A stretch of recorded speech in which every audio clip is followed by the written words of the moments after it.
بسم اللہ الرحمن الرحیم۔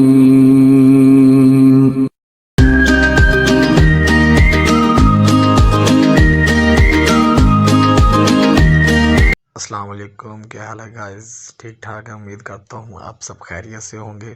یہ تو میں ہوں آپ کا ہوسٹ رضوان انصاری، اور میں ڈیلی آپ کے لیے لاتا ہوں نئی مورل سٹوریز، فنی سٹوریز وغیرہ۔ تو نئے آنے والے دوست احباب سے گزارش ہے جنہوں نے چینل سبسکرائب نہیں کیا، وہ جلدی سے میرے چینل کو سبسکرائب کریں اور شیئر کریں، لائک کریں ویڈیو کو، تاکہ نئے آنے والی ویڈیوز کی اپڈیٹ نوٹیفیکیشن آپ کو جلدی سے جلدی ملتا رہے۔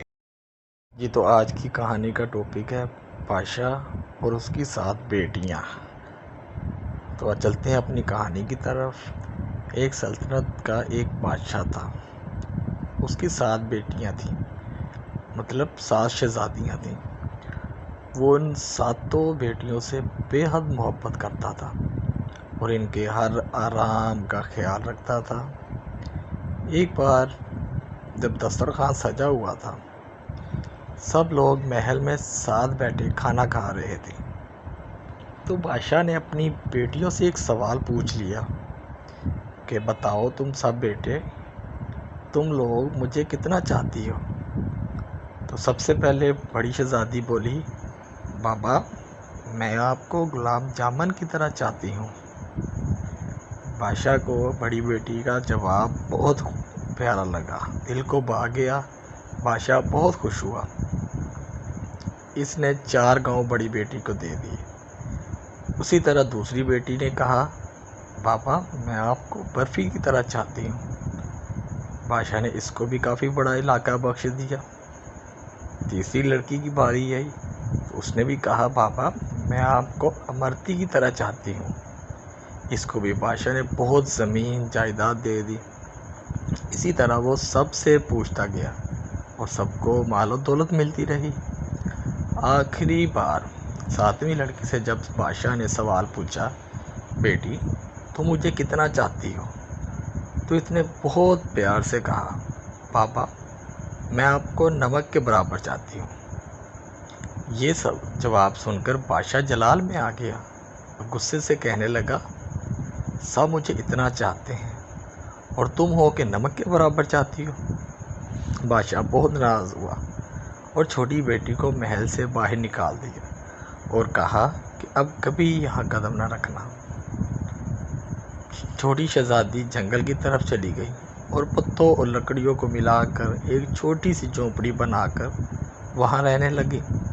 جب بھوک لگتی تو کچھ پھل کھا لیتی تھی، سوکھے پتوں کا بستر بنا کے سو جاتی۔ ایک دن جب وہ سو کر صبح اٹھی تو دیکھا جھونپڑی کے پاس رنگ برنگی چڑیوں کے پر ہر طرف بکھرے پڑے تھے۔ اس نے ان پروں کو جمع کیا اور ایک چھوٹی سی پنکھیاں بنا لی جس سے ہوا جلتے ہیں۔ گرمی میں اسی پنکھیاں سے ہوا لیتی۔ پھر دوسرے دن اس کو اور پر مل گئے۔ اس نے اسی طرح بہت سارے پر اکٹھے کر لیے اور کئی پنکھیاں بنا لی اور جنگل کے کنارے سڑک کے پاس جا کر بیٹھ گئی۔ شہزادی نے اپنا چہرہ چادر سے ڈھانپ لیا اور پنکھیاں بیچنے لگی۔ لوگ آتے گئے اور پنکھیاں خریدتے گئے۔ اتنی خوبصورت پنکھیاں لوگوں نے کبھی نہیں دیکھی تھی، اب تو بھیڑ سی لگی رہتی تھی۔ ایک بار ایک شہزادے ادھر سے گزر ہوا، اس نے اتنے خوبصورت پنکھے کبھی نہیں دیکھے تھے اور اس شہزادے نے سارے پنکھے خرید لیے۔ پھر شہزادی سے پوچھا کہ تم کون ہو؟ تو شہزادی نے شہزادے کو کوئی جواب نہیں دیا۔ اس کے خوبصورت ہاتھ بتا رہے تھے کہ اس نے کبھی کوئی کام نہیں کیا ہوگا۔ پنکھیاں بنانے میں شہزادی کی انگلیاں زخمی ہوئی تھی۔ شہزادہ اس کے پیچھے جنگل میں آ گیا اور جب اس کو پتہ چلا کہ وہ شہزادی ہے اور وہ اپنی سزا کاٹ رہی ہے تو شہزادہ بہت غمزدہ ہوا اور اپنی سلطنت پر واپس گیا اور اپنے والدین کو سارا ماجرا سنایا۔ ان لوگوں کو بھی بہت دکھ ہوا اور وہ اپنے بیٹے کی بارات لے کر جنگل آ گئے۔ دونوں کی شادی ہو گئی، مگر شہزادی جو ہے اپنے والد کو بہت یاد کرتی تھی، وہ خوش نہیں رہتی تھی۔